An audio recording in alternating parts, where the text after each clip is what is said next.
আসসালামু আলাইকুম, আমি মোহাম্মদ দেলোয়ার হোসেন। মনে করি আমার কাছে এরকম একটা উদ্দীপক দেওয়া আছে আর গ নাম্বার বা ঘ নাম্বারে প্রশ্ন করছে উদ্দীপকটি ওয়েব ব্রাউজারে প্রকাশের জন্য HTML কোড লেখো। মনে রাখবা যে কোনো HTML কোডিং তোমাকে দেখতে গেলে তোমাকে ওয়েব ব্রাউজার লাগবে, কম্পালসরি আছে। ওয়েব ব্রাউজার তাহলে এখানে একটু শুধুমাত্র লেজ মাত্র, তো এখানে লেজ লাগানো আছে যে ওয়েব ব্রাউজার দেখানোর জন্য HTML কোডিং লেখো। তোমাকে নরমালি HTML কোডটাই লিখতে হবে। এখন HTML কোড করতে গিয়ে তুমি এখানে দেখতে পাচ্ছ একটা তথ্য লিখে দেওয়া আছে, তাই না? তাই প্রথমে লিখলাম doctype.html, আমি এখন লিখছি কিন্তু পরবর্তীতে আমরা doctype.html টা স্কিপ করব। হ্যাঁ, তো প্রথমে আমি লিখব html, যেহেতু আমরা html কোডিং করছি html লিখতেই হবে। এবং সর্বশেষে আমরা html টা কিন্তু ক্লোজ করব। কিন্তু এখানে দেখতে পাচ্ছি ক্লোজ, ম্যাক্সিমাইজ, মিনিমাইজ দেওয়া আছে। এবং মনে রাখবা ক্লোজ, ম্যাক্সিমাইজ, মিনিমাইজ থাকতে পারে এবং শুধুমাত্র ক্লোজও থাকতে পারে। শুধুমাত্র যদি ক্লোজ থাকে অথবা কোন প্রতিষ্ঠানের নাম থাকে তাহলে সেটা কিন্তু আমাদের হেড সেকশনের অন্তর্ভুক্ত হবে। এবং আমি একটু আগেই বলেছিলাম হেড সেকশনে শুধুমাত্র টাইটেল বার প্রকাশ করা হয় থাকে, তাই না? তো আমি এখানে দেখতে পাচ্ছি হেড সেকশন যেহেতু দেওয়া ছিল, তো আমি লিখবো হেড, তারপর যে লেখাটা আছে অর্থাৎ এইচএসসি যে লেখা আছে এইচএসসি এর জন্য আমরা লিখবো টাইটেল, তারপর লিখবো এইচএসসি, তারপর টাইটেলটা ক্লোজ করব।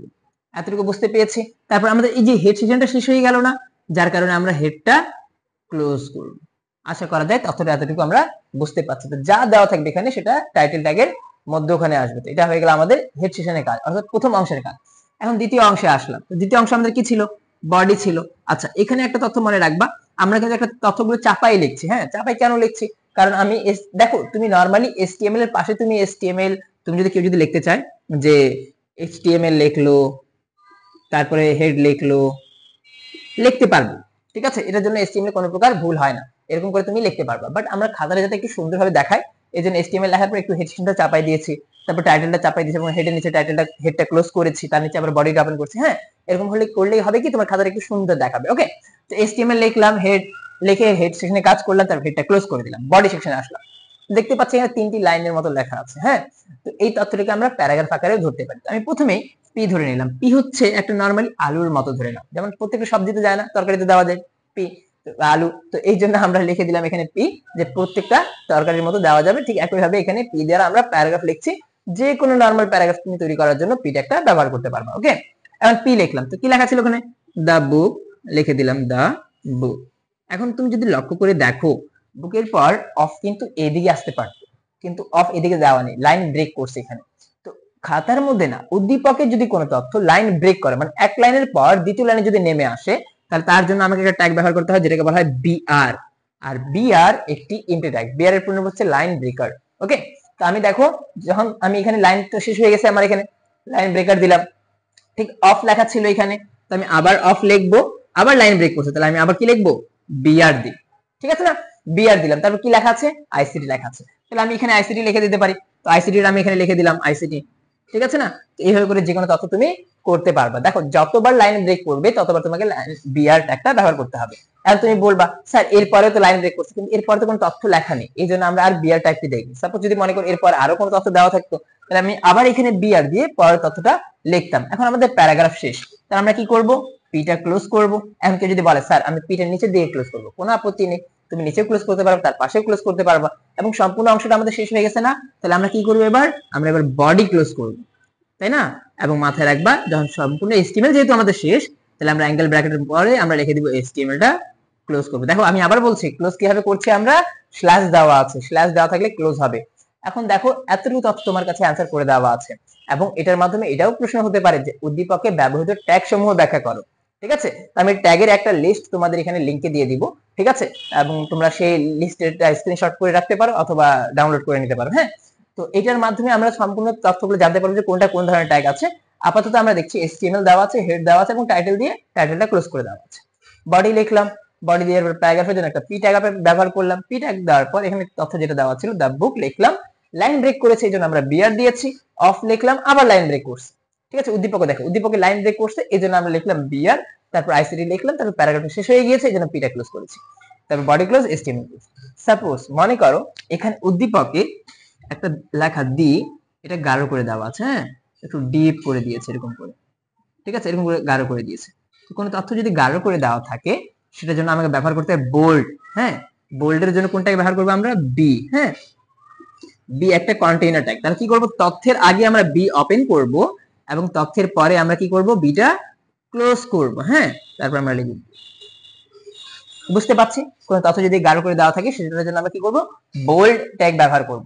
কোন তথ্য যদি আন্ডারলাইন থাকে, যেমন সাপোজ মনে করো অফ এর পর আন্ডারলাইন করে দেওয়া আছে, তাহলে আমরা কি করব, অফ এর আগে আমরা ইউ ওপেন করব এবং অফ এর পরে আমরা ইউ ক্লোজ করব। আশা করা যায় এই তথ্যগুলো আমরা বুঝতে পারছি। কোন তথ্য যদি গাঢ় করে দেওয়া থাকে তাহলে আমরা কি করব, বোল্ড। কোন তথ্য যদি আন্ডারলাইন করে দেওয়া থাকে তাহলে আমরা ইউ ট্যাগটা ব্যবহার করব। এই তথ্যগুলো যদি তুমি মনে রাখতে পারো, তুমি যে কোনো এচটিএমএল খুব সহজেই করতে পারবে। তো আশা করা যায় তুমি এতটুকু তথ্যটা বুঝতে পেরেছো। এখন আমরা পরবর্তী উদ্দীপকে দেখব যে পরবর্তী উদ্দীপকে কিভাবে অ্যান্সার গুলো করতে হয়। আচ্ছা, আমাদের কাছে এখন এই ধরনের একটা উদ্দীপক আছে যেখানে আমরা দেখতে পাচ্ছি এই যে নেম তথ্যটাকে আন্ডারলাইন করে দেওয়া আছে। তো কোন তথ্যকে যদি তুমি আন্ডারলাইন করতে চাও তাহলে সেক্ষেত্রে তোমাকে ইউ ট্যাগটা ব্যবহার করতে হবে এবং ইউটা ক্লোজ করতে হবে। ঠিক একই ভাবে যদি কোনো তথ্যকে তুমি গাঢ় করতে চাও, একটু আগে আমি বললাম যে বি ট্যাগ ওপেন করতে হবে এবং বি ট্যাগটা ক্লোজ করতে হবে। এটা কি করার জন্য, গাঢ় করে লেখার জন্য। কোন তথ্যকে তুমি যদি বাঁকা করে লেখো, হ্যাঁ, যেমন আমরা সার্টিফিকেটে দেখি না অনেক সময় সার্টিফিকেট গুলোতে বাঁকা করে লেখা থাকে, এবার ডিজাইন করে ঘুমানো লেখা, তো সেই ধরনের জন্য আমরা কি করতে হবে, আইটাকে ব্যবহার করতে হবে, আই ওপেনিং করতে হবে এবং পরে আইটা ক্লোজ করতে হবে। ঠিক একই ভাবে কোন তথ্যকে যদি কেটে দেওয়া হয়, হ্যাঁ, কেটে দেওয়ার জন্য আমাকে ব্যবহার করতে হবে ডেল। ডেলের অর্থ হচ্ছে ডিলেট, হ্যাঁ, ডিইএল। ওকে, তো ডিইএল ব্যবহার করে তুমি কোন তথ্যকে কেটে দিতে পারবে নরমালি। তো কেটে দেওয়ার জন্য আমাকে ডেল ট্যাগ ব্যবহার করতে। এখন চলো আমরা দেখবো এটার অ্যান্সার আমাকে কিভাবে করতে হবে। তো নরমালি এখানে আমি দেখতে পাচ্ছি ক্লোজ দেওয়া আছে। আমি প্রথমেই বলেছিলাম কোন জায়গায় যদি ক্লোজ, ম্যাক্সিমাইজ, মিনিমাইজ অথবা শুধুমাত্র ক্লোজ অথবা প্রতিষ্ঠানের নাম যদি দেওয়া থাকে তাহলে সেটাকে আমরা হেড সেকশন ধরবো। এখানে ক্লোজ দেখতে পাচ্ছি আমরা, তাহলে হেড সেকশন হবে। তাহলে আমি কি করব, প্রথমে লিখবো এইচটিএমএল, তাই না, এইচটিএমএল লিখলাম, তারপর আমরা লিখবো হেড। হেড লেখার পর আমরা লিখবো টাইটেল। টাইটেল লেখার পর আমরা লিখবো কি, বিডি, যেহেতু উপরে বিডি দেওয়া আছে। হ্যাঁ, তারপর আমরা টাইটেলটা ক্লোজ করব। টাইটেল ক্লোজ করার পর আমাদের যেহেতু এই অংশটা শেষ, তাহলে আমরা কি করব, হেড সেকশনটা ক্লোজ করব। এরপর আমি দ্বিতীয় অংশে চলে আসলাম, তাই না, যেহেতু আমরা জানি এসটিএমএল দুটি অংশ আছে, একটা হচ্ছে হেড সেকশন আর একটা হচ্ছে বডি সেকশন। বডি সেকশনে আসলাম, বডিতে আসার পর আমরা দেখতে পাচ্ছি প্যারাগ্রাফের মতো কয়েকটা তথ্য লেখা দেওয়া আছে। এটাকে আমি ধরে নিলাম পি ট্যাগ। পিতে হচ্ছে প্যারাগ্রাফ, লেখা ছিল দা, লিখে দিলাম।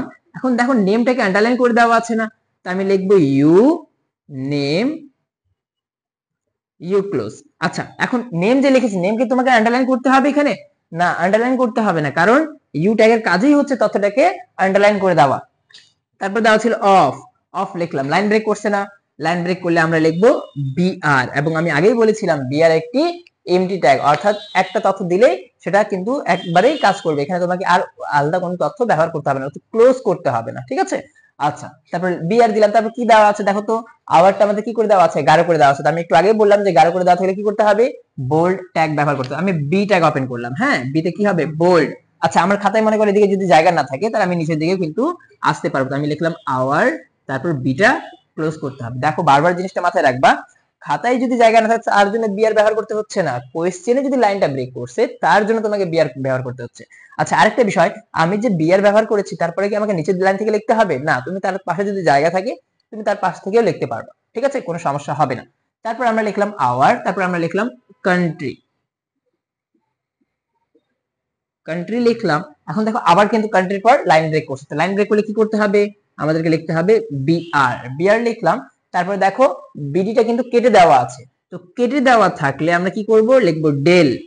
Del BD del close. হ্যাঁ, ডেল ক্লোজ করলাম। তারপর দেখো বাংলাদেশটা কিন্তু বাঁকা করে দেওয়া আছে, তো আমি আগেই বলেছিলাম কোন তথ্য যদি বাঁকা করে দেওয়া থাকে সেটাকে ইটালিক ধরা হয়। হ্যাঁ, তো আমরা কি করব, আমরা ব্যবহার করব আই, তারপর লিখবো বাংলাদেশ,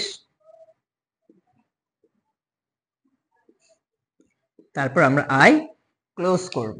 ঠিক আছে, তারপর আমরা কি করব, প্যারাগ্রাফ যেহেতু সম্পূর্ণ শেষ আমাদের, আমরা পিটা ক্লোজ করব, তারপর আমরা বডিটা ক্লোজ করব এবং সর্বশেষে আমরা এইচটিএমএলটা ক্লোজ করব। ঠিক আছে, তাহলে এখানে আমরা দেখতে পাচ্ছি আমাদের এইচটিএমএল কোডিংটা হয়ে যাচ্ছে। আচ্ছা, আরেকটা বিষয় মাথায় রাখবা, যদি প্রশ্ন করা হয় এইচটিএমএল এর মৌলিক ট্যাগ কয়টি, এইচটিএমএল এর মৌলিক ট্যাগ হচ্ছে 4টি, এইচটিএমএল, হেড, টাইটেল, বডি। ঠিক আছে, অনেক সময় প্রশ্ন করে আমাদেরকে যে এইচটিএমএল এর মৌলিক ট্যাগ কয়টি, এইচটিএমএল এর মৌলিক ট্যাগ হচ্ছে 4টি, এইচটিএমএল, হেড, টাইটেল আর একটা হচ্ছে বডি। ঠিক আছে, 1 2 3 4, এই 4টি হচ্ছে এইচটিএমএল এর মৌলিক ট্যাগ। ঠিক আছে, যেটা আপনাদের অনেক সময় কোশ্চেন এবং অ্যাডমিশনের কোশ্চেনে এসে থাকে, তো এটা দেখে আমাদেরকে অ্যানসার করতে হবে। আশা করা যায় ততটা তোমরা বুঝতে পেরেছো।